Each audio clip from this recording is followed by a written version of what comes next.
तर आज 20 जून आहे आणि 20 जूनमधली ही केदारनाथची यात्रा आहे। हे मणेरीमधलं हे हॉटेल आहे जिथे आम्ही स्टे केलेला आहे आणि त्याच्या पाठीमागचा हा व्ह्यू आहे। इथे लोक शेती करतात। तिकडे ही शेती म्हणजे काय बटाट्याची शेती। तिथे बघा तुम्ही दिसत पण असेल त्या बायका बटाटे कलेक्ट करतायत आणि अगदी सुंदर व्ह्यू आहे। या हॉटेलच्या बॅक साईडचा हा व्ह्यू आहे जो मी तुम्हाला दाखवते आहे। मणेरीमधलं हे हॉटेल आहे। जर तुम्हाला याचा नंबर हवा असेल तर नक्कीच मला सांगा, मी नक्की शेअर करेन। नमस्कार, सुप्रभात, श्री स्वामी समर्थ सर्वांना। माझ्या चॅनलकडून कोकणची माहेर वाशिंकडून तुमचं खूप खूप स्वागत आहे। तर आता आपली चारधाम यात्रा सुरू झालेली आहे। यमुनोत्री आणि गंगोत्री हे झालेलं आहे। आता आम्ही गंगोत्रीमध्ये आहोत। रात्री आम्ही स्टे केला कारण रात्री खूप उशीर झाला। रात्री 1 वाजला आम्हाला, 1-1:30 वाजला। इथं आमचं बुकिंग होतं ना इकडे यायला। बुकिंग आमचं गंगोत्रीपासून जरा लांबच होतं। तर पण तरी आम्ही प्रवास केला आणि इथपर्यंत आलो। आम्ही स्टे केला। गंगोत्रीला पण भरपूर स्टे आहे। असं नाही आहे की तिथे काही हॉटेल्स नाहीत। अगदी गंगा आईचं मंदिर आणि बाजूलाच तुम्हाला रूम भेटून जातील आणि ते सुद्धा 1500 रुपयामध्ये। पण आमची ही ऑलरेडी बुकिंग झाली होती त्यामुळे आम्हाला इकडे यावं लागलं। कणेरी म्हणतात इथे। आणि पाठीमागे बघताय तुम्ही आमची गाडी चा टायर पंक्चर झाला।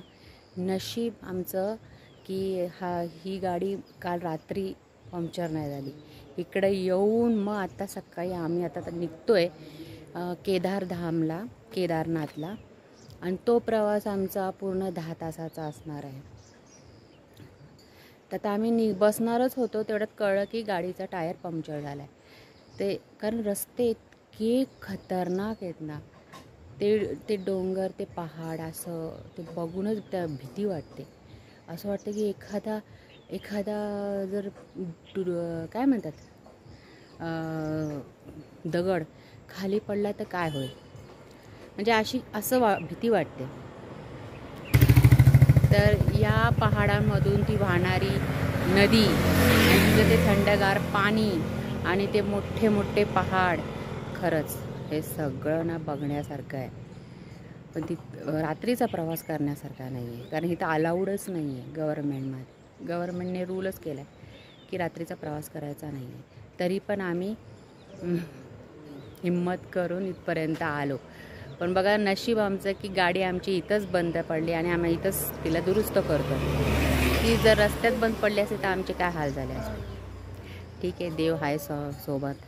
चला आता आमची केदारनाथला प्रवास आमचा सुरू होणार आहे। तो 10 तासाचा आहे। आम्ही आता केदारनाथला चाललेलो आहोत आणि हा रस्ता बाबा संपत नाही आहे। गंगोत्रीपासून आम्ही सकाळी 8 वाजता सुरुवात केली। 8-8:30 वाजले। ते आमची गाडी पण जराशी खराब झाली होती, टायरही झाला होता। आणि आता बघताय त्यानंतर आम्ही थोडंसं मध्ये जेवायला उतरलो आणि थोडंसं जरासं गरगर करत होतं म्हणून थोडंसं जरासं थांबलो। आता संध्याकाळचे 5 वाजत आलेले आहेत आणि अजूनही 100 किलोमीटर अंतरावर आहे।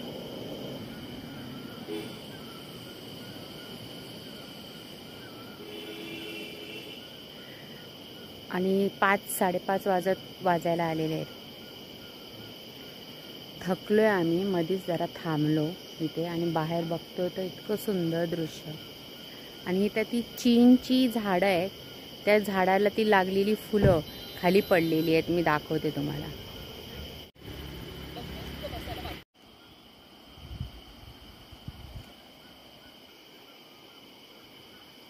आम्ही जिथे थांबलोय ना त्या भागाला काय म्हणतात हे मलाही नाही माहिती, परंतु हा रस्ता म्हणजे केदारनाथला जाताना आम्ही मध्येच थांबलेले आहोत.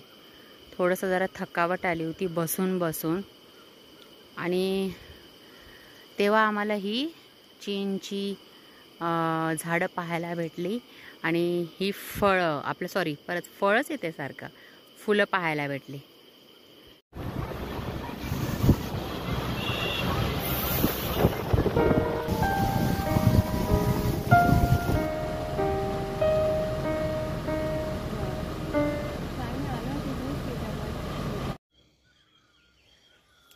नमस्कार सर्वांना, श्री स्वामी समर्थ. तर आज अखेरीस 2 धाम पूर्ण झालेले आहेत आमचे, यमुनोत्री आणि गंगोत्री. आणि आम्ही आज इथे केदारनाथला पोचलेलो आहोत. काल गाडी आमची जरा खराब झाली होती गंगोत्रीला, त्यामुळे थोडासा उशीर झाला, टायर पंक्चर झाला होता. त्याच्यामुळे तिकडून इकडे यायला आम्हाला लेट झालं, रात्री 9 वाजले. आणि इथं केदारनाथला आल्यावर आम्हाला ट्रॅफिक भेटलं. जर आम्ही लवकर निघालो असतो अजून किंवा कुठेही थांबलो नसतो तर आम्हाला इथे ट्रॅफिक भेटली नसते. तर माझ्या पाठीमागे जे हॉटेल बघताय तुम्ही ते प्रिन्स हॉटेल आहे केदारनाथमधलं. थोडंसं जरासं लांब आहे परंतु छान आहे आणि रेट पण रिजनेबल आहेत, काही जास्त महाग नाही आहे. इथे तर तुम्हाला सगळीकडे हॉटेल्स भेटून जातील, परंतु शक्य तितकं चांगलं आहे की तुम्ही येण्याच्या पूर्वीच हॉटेल बुक केलेलं बरं. म्हणजे आपण तिथून एवढं थकून आलेलो असतो आणि मग इथं कुठं शोधत बसा. आमचं इथं हॉटेल बुक झालेलंच होतं आधीपासूनच, त्याच्यामुळे रात्री जरी 9 वाजले 10 वाजले तरी आम्ही इथं येऊन रिलॅक्स जेवलो आणि झोपलो. आजचा हा दुसरा दिवस. तर काल म्हणजे 18 जूनला आम्ही गंगोत्रीपासून निघालो आणि आता 19 जून आहे. तर आजचा आमचा हा केदारनाथला प्रवास सुरू होत आहे. आता तिथे गेल्यावर आम्ही बघू डोली करायची का घोडा करायचा का पिट्टू करायचा का त्यांचे रेट्स काय आहेत. कारण इथे हेलिकॉप्टरची सेवा बंद झालेली आहे आणि काल भरपूर पाऊस होता, परंतु आज वातावरण खूपच छान आहे. ऊन पडलं होतं मस्तपैकी, त्यामुळे आमचे कपडे पण सुकले आणि एकदम फ्रेशनेसपणा वाटला. कारण काल आम्ही पण खूप नर्वस झालो होतो, कारण इतकी थंडी तर आत्ता पण आहे म्हणा, पण कालची थंडी तर काय बघायलाच नको. पण जसं ऊन आलं ना तसं आम्ही एकदम एनर्जेटिक झालो. आत्ता आम्ही ज्या हॉटेलच्या इथे स्टे केलेला आहे ना त्या हॉटेलपासून 3 किलोमीटर पुढे एक मंदिर आहे जिथे सुंदर असं ऊन पडलेलं आहे. हे आमचं हॉटेल आहे, हॉटेल प्रिन्स. ह्याचा नंबर पण मी तुम्हाला देते, बघा तिथे समोरच आहे, झूम करून दाखवते. हा नंबर आहे आणि छान असं ऊन पडलेलं आहे आणि खरंच मी सांगू नाही शकत शब्दामध्ये, इतकं सुंदर फिलिंग, इतकी सुंदर अशी भावना, एकदम सुंदर फिलिंग मनामध्ये येत आहे. एकदम फ्रेशनेसपणा, एनर्जेटिकपणा, जसं काय देवाने नाही का ऊन पाडून एक एनर्जीच दिलेली आहे.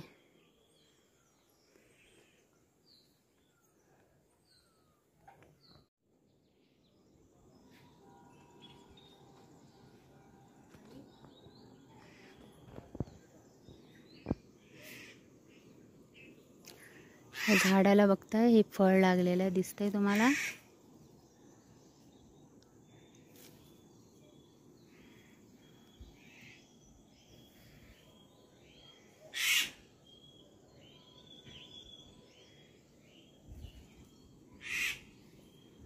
हा सगळा व्ह्यू या हॉटेलच्या बॅक साईडचा आहे.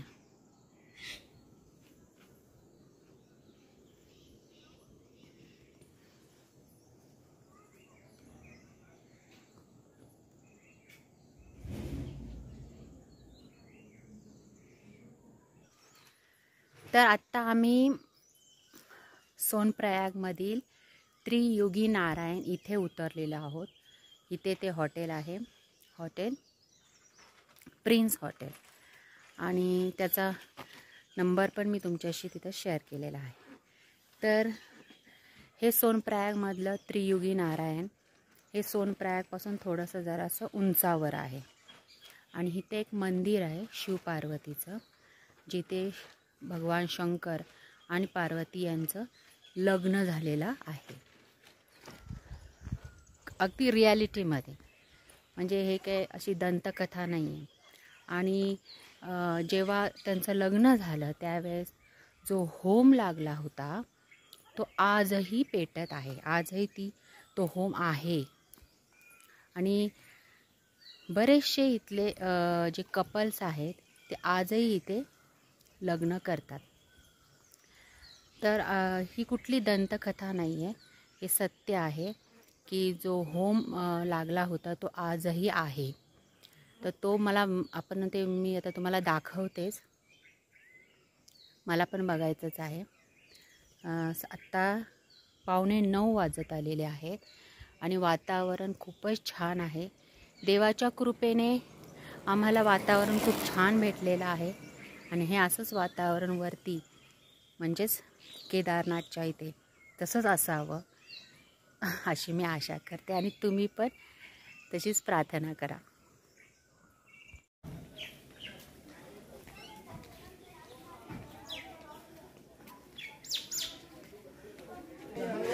हे बघा, हे सोनप्रयागमधलं त्रियुगी नारायण मंदिर आहे. आता पुढे जायचंच आहे आपल्याला. आणि हे सगळा जो परिसर आहे तो त्रियुगी नारायणचा आहे. हे बघा, हे त्रियुगी नारायण मंदिर आहे.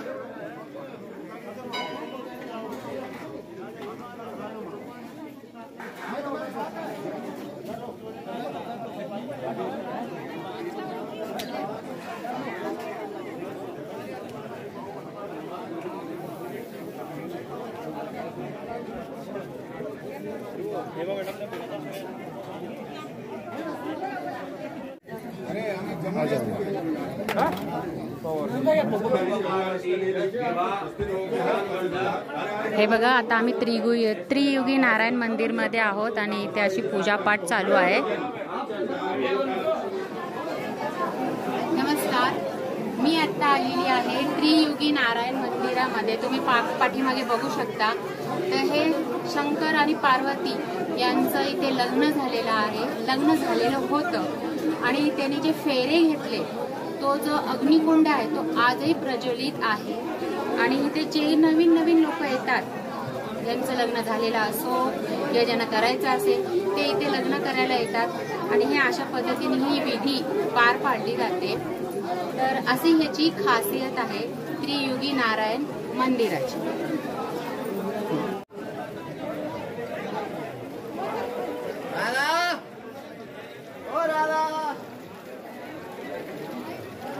हर हर महादेव.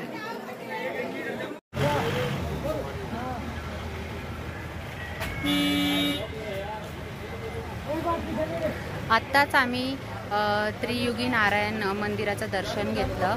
आणि हे सोनप्रयागमध्येच आहे, परंतु सोनप्रयाग खाली आहे आणि हे त्रियुगी नारायण मंदिर वरती आहे. म्हणजे जवळजवळ 10-12 किलोमीटर उंचावर आहे. आणि आमचं ते हॉटेल पण तिथेच होतं. आणि इथून हे मंदिर अगदी 3 किलोमीटर अंतरावरच होतं. म्हणून आम्ही विचार केला की या मंदिराचं दर्शन घेऊनच जायचं. आणि छान दर्शन पण झालं. आता आम्ही सोनप्रयागमध्ये चाललो आहोत. तिथून आमची यात्रा केदारनाथला सुरू होणार आहे.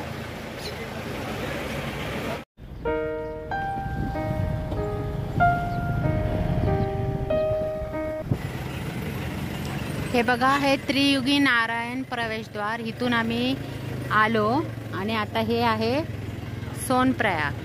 आणि इथून आमची यात्रा सुरू होते केदारनाथला.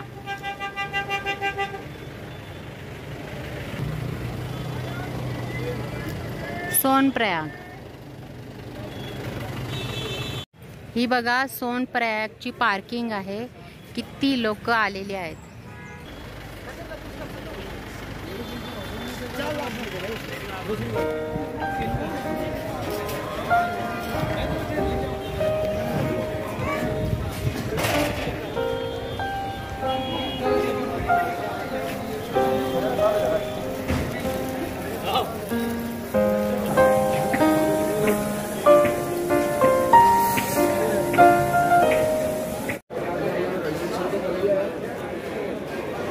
हे बघा इथे असं रजिस्ट्रेशन करून घ्यावं लागतं.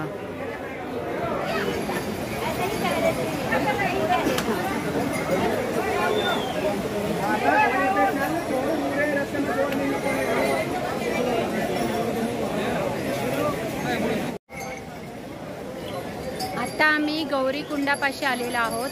म्हणजे सोनप्रयाग पासून गाडी असते ती गौरीकुंडापाशी थांबते, परंतु अगदीच त्याजवळ नाही, त्याच्या पुढे जरासं जावं लागतं. जर तुम्हाला घोडा करायचा असेल, तुम्हाला पालखी करायची असेल तर तुम्हाला पुढे जरासं चालावं लागतं. आणि जर तुमची पायी प्रवास असेल तर काही प्रश्नच नाही, तुमचा प्रवास सुरूच झाला. तर आता आम्ही घोडाच करतोय, कारण खूप पटकन जाऊन तिथं दर्शन झालं पाहिजे, त्यासाठी आम्ही घोडा करतो. प्रत्येकी 3,500 रुपये बोलला, परंतु 3,000 डन झालेला आहे. आणि दुपारचे 1:30 वाजत आलेले आहेत. पाऊस नाही आहे, हवामान एकदम थंडगार आहे. आता पुढे जसं जसं जाऊ तसं कळेल.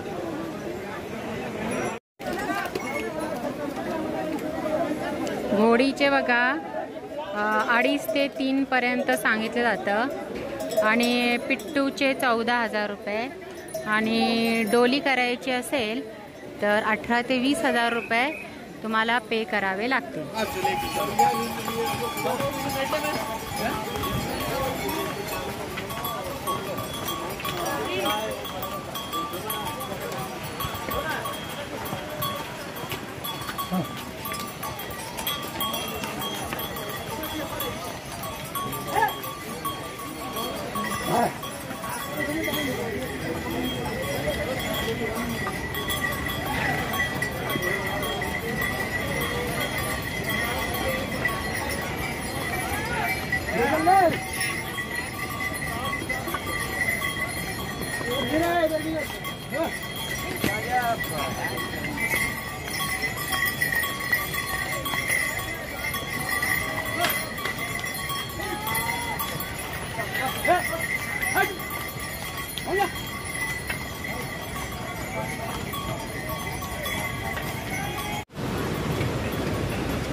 ही बघा, ही मंदाकिनी नदी आहे.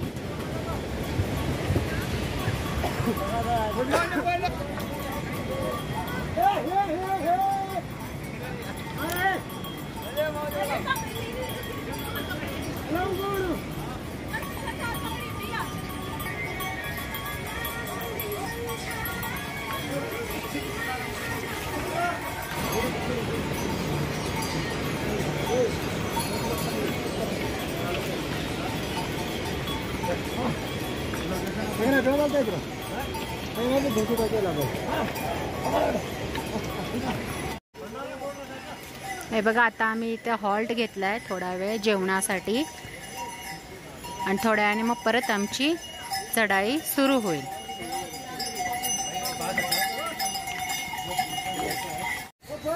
आम्ही इथे थोडंसं जेवायला बसलोय. रोटी आणि सब्जी 150 रुपये. टिकली आहे ना. रोटी सब्जी आम्ही ऑर्डर केली 150 रुपये. त्याच्यामध्ये 4 रोटी आणि 1 डाळ आणि 1 भाजी होती. आणि अजून इथून केदारनाथ 10 किलोमीटर आहे. आणि आमचा घोड्यावरूनचाच प्रवास आहे.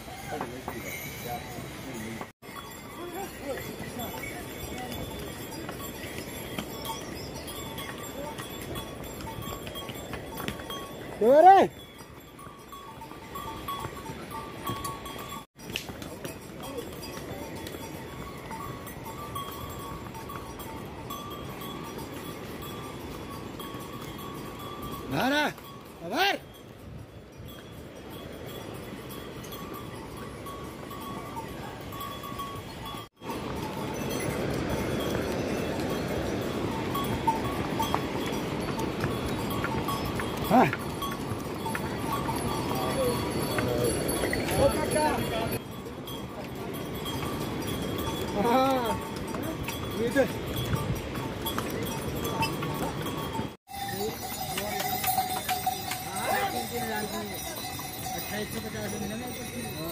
आमचे 3 घोडे जे आता चालायलाच मागत नाही आहेत, दमले. त्यामुळे आता आम्हाला दुसरे 3 घोडे करावे लागणार आहे.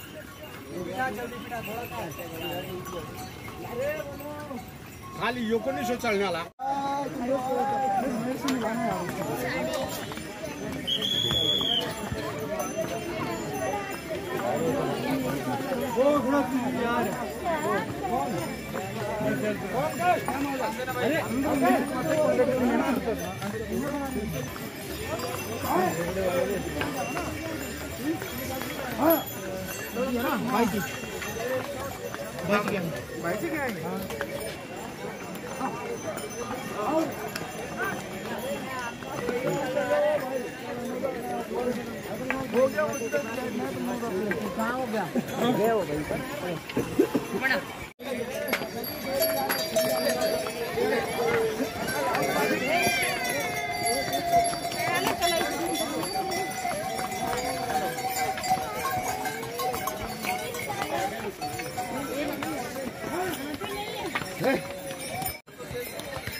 छोड़ के पत्ती वाला ना भेज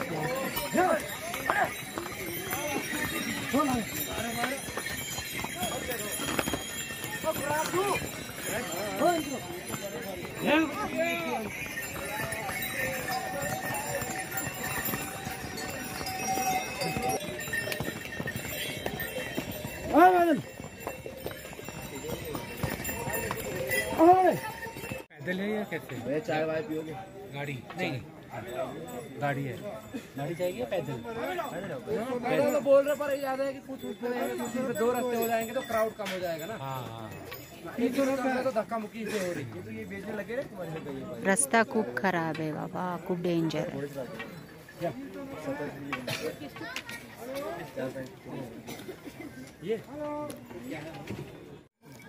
संध्याकाळचे 7 वाजत आलेले आहेत आणि तुम्ही बघताय सगळे ढग असे खाली उतरलेत. इथलं आता पहिलं दिसत होतं, आता काय दिसत नाहीये. मगाशी दिसत होतं.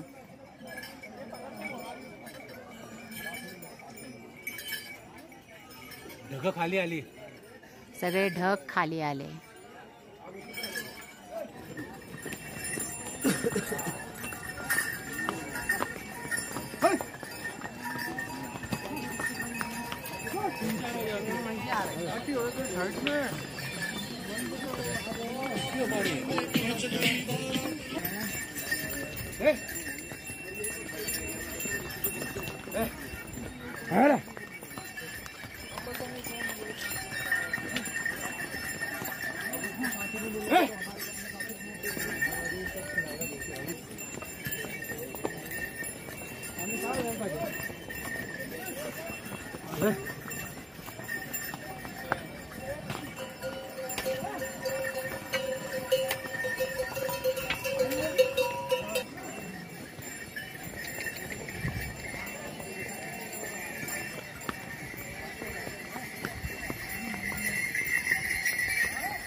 हे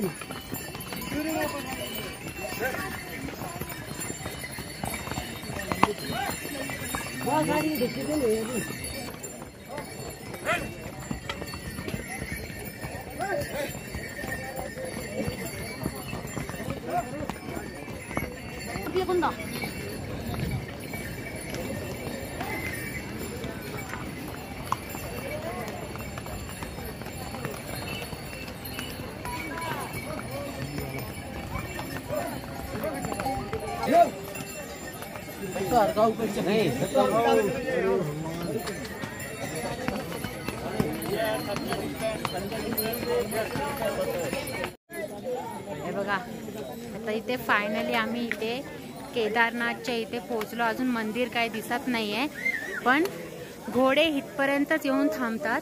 हे केदारनाथ बाबाचा स्वर्ग आहे. हा, केदारनाथ बाबांचा स्वर्ग. आणि आम्ही घोडेच केले होते. आणि इथे बरोबर आता 7:30 वाजलेले आहेत. म्हणजे दुपारचे थांब ग काही ग असं फिरतंय ना. अरे हो गया. तर अजून इथून मंदिर लांब आहे आणि म्हणजे थोडंसं चालावं लागतं. सकाळी आपण किती वाजल्यापासून सुरुवात केली होती? 8. अगं ते हॉटेल पासून. जसं सोनप्रयाग पासून आम्ही नहीं नहीं यहाँ से मंदिर कितना दूर है? कितना? तर काय सांगत होते मी, आम्ही सकाळी 8 वाजता सोडलं आमचं हॉटेल आणि सोनप्रयागला आम्ही बरोबर त्रियुगी नारायण मंदिर करून आम्ही सोनप्रयागला आलो 12:30 वाजता. आणि नंतर तिथून सोनप्रयागवरून गौरीकुंडला गेलो आणि बरोबर 2 वाजता आमचा हा प्रवास सुरू झाला घोड्यावरूनचा. आणि बरोबर इथे आम्ही आता 7:45 7:30 7:45 व्हायला आलेत आणि इथे आम्ही पोहोचलो. आणि इथून केदारनाथ मंदिर अजून 2.5 किलोमीटर अंतरावर आहे. आता आम्हाला इथं रात्र झालेली आहे. आम्हाला इथं आता हॉटेल्स बघायचे. हॉटेल्स खूप महाग आहेत. म्हणजे एका दिवसाचे ते 12 ते 15 हजार रुपये चार्ज करतात. म्हणून आम्ही टेंट बघतोय. म्हणजे बघू, अजून आम्ही शोधतोय टेंटचे आणि कॅम्पचे. हे टेंटचे ना 1,500 रुपये सांगतात आणि कॅम्प आहे ना ते 300 रुपये पर पर्सन सांगतात.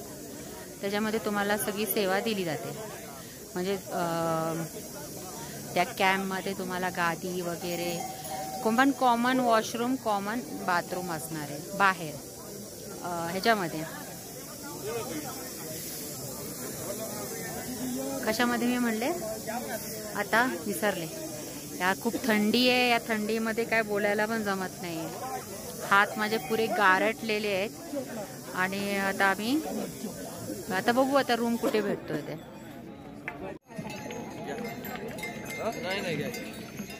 चला बघा, आता 8 वाजायला आलेले आहेत आणि आम्हाला आम्ही टेंट बुक केलेला आहे आणि तो टेंट पर पर्सन 300 रुपये. आता मी तुम्हाला दाखवते तो टेंट कसा आहे तो. कारण हॉटेल्स आता बुकिंग शक्यतो नाहीच आहे आणि झालीच तरी खूप महाग.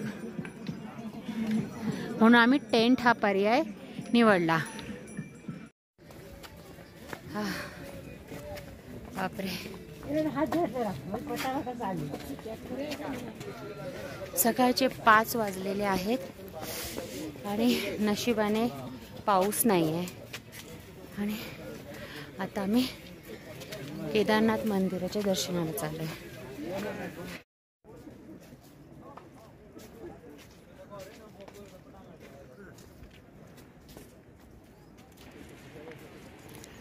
तो आहे हिमालय पर्वत आणि त्याच्यावर सगळं बघा बर्फ पडलेला आहे. आणि आता थोड्याच वेळात अर्धा किलोमीटरवरच आपलं केदारनाथचं मंदिर आहे.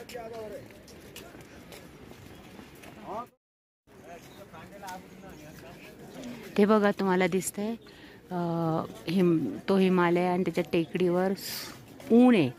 म्हणजे आता सूर्योदय झालेलाच आहे, पण छान ऊन पण पडत आहे. आता थोड्याच वेळात ते ऊन इकडे पण आहे. दिसतंय का ते बघा ऊन मस्त.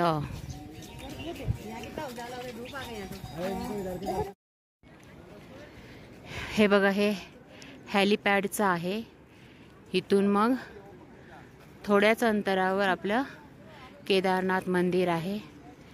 आणि सकाळचे 5:30 वाजत आहे आणि ऊनही पडायला सुरुवात झाली.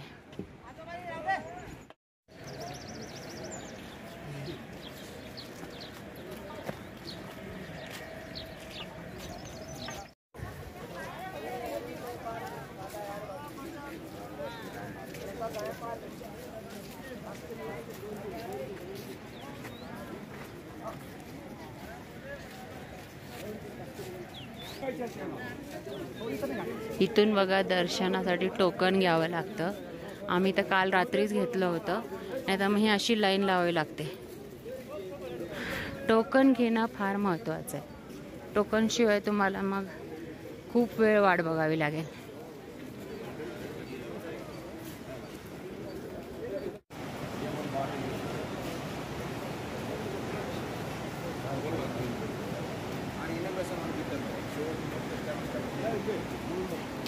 ही बघा ही मंदाकिनी नदी आहे.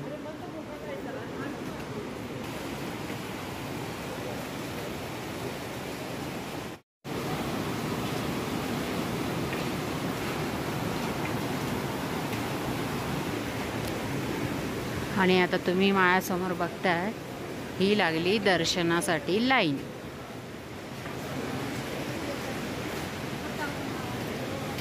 इथून सुरुवात झाली.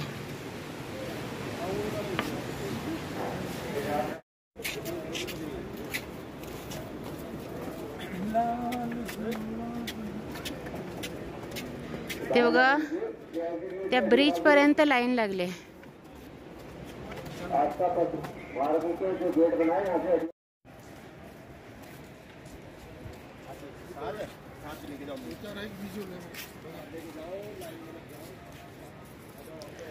हे सगळं मी तुम्हाला केदारनाथ मंदिराच्या भोवतालचा सगळा परिसर दाखवते.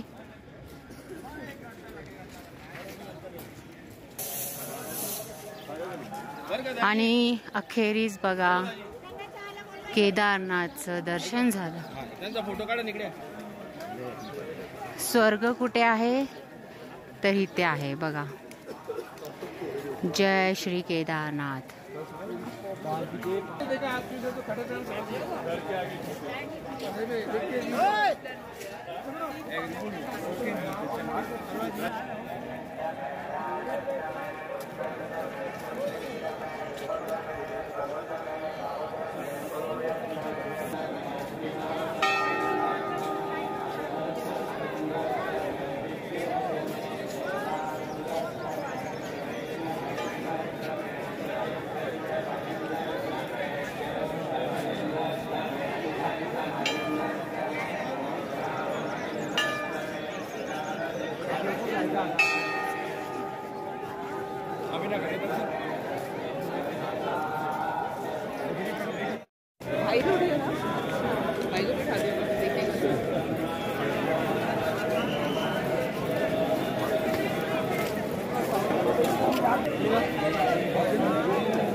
हे बघा हे महादेवाला जे पाणीचा अभिषेक या मंदिराच्या आतमध्ये होत आहे त्याचं पाणी भरून भाविक घेऊन जात आहेत आणि त्यासाठी लागलेली ही गर्दी.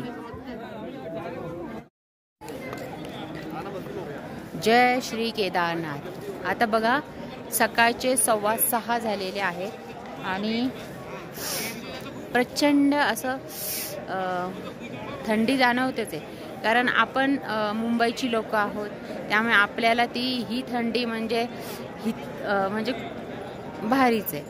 पण इथल्या लोकांच्या तुलनेमध्ये जर विचार केला तर इथं आज काहीच थंडी नाही आहे असं आहे. आणि तसं तर खरंच आहे, कारण 2 दिवसापूर्वी, कारण आज तारीख आहे 20 जून आणि 18 तारखेला भयंकर पाऊस इथे पडला होता. आणि त्यामुळे आम्हाला पण काळजीच होती की आता काय माहिती, परंतु आमचं नशीब चांगलं की आज ऊन पण आहे आणि ऊन आता बघा येत आहे आणि पाऊसही नाही आहे आणि लाईनही नाही आहे गर्दीला जास्त. म्हणजे भारी भारी तर किती 1000 लोकच दर्शनाला असतील बस, अशी कुठली एवढी मोठी लाईन पण नाही आहे.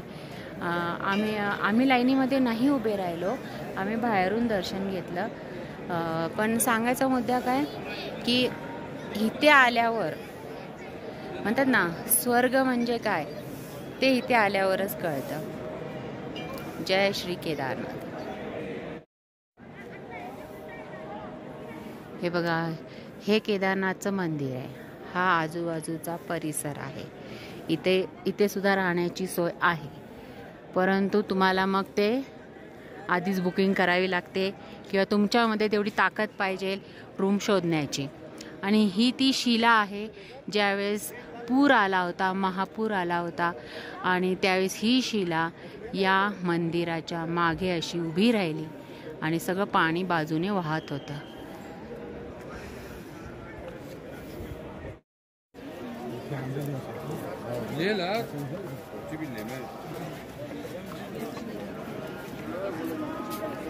हे बघा, त्यावेळेस जेव्हा बाढ आली होती ना, पूर आला होता, त्यावेळेस बघा असं पाणी वाहत आलं आणि ह्या दगडामुळे हा दगड वाहत आला आणि तो इथेच थांबला आणि त्याच्या बाजूने पाणी वाहत गेलं. किती आश्चर्याची गोष्ट आहे ना की हा दगड नेमका अगदी ह्या मंदिराच्या पाठीमागेच असा उभा राहिला.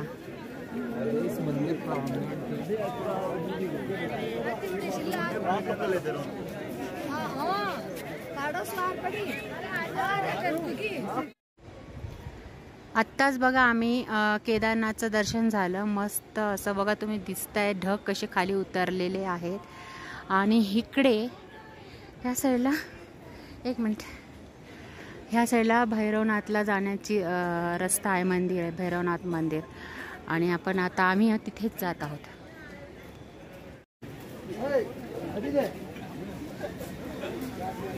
हे बघा, अलवर भंडारा आणि इकडे आहे भैरवनाथला जाण्याचा रस्ता आणि इकडे मुफ्तमध्ये चहा आणि बटर भेटतो. वेळ पण आहे सकाळी 9:30 ते 10 आणि संध्याकाळी 7 ते 8.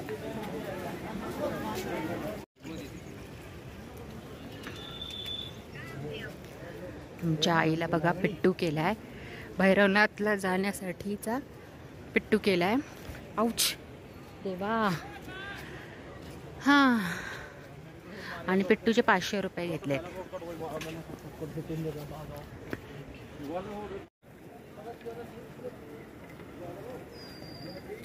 हे बघा, आत्ता हे भैरवनाथचं मंदिर आहे आणि आम्ही आत्ताच दर्शन घेतलं आणि आता मी खाली चाललोय. खालून वरून बघा सगळं असं दिसतंय छानपैकी.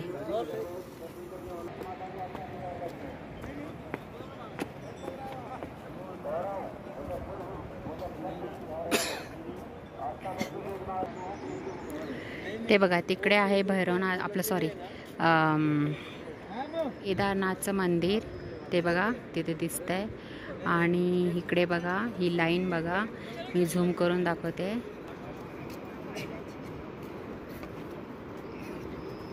हे बघा, ही लाईन आम्ही ज्या जात होतो त्या ब्रिज पाशी होती आणि आता बघा लाईन कुठे आली.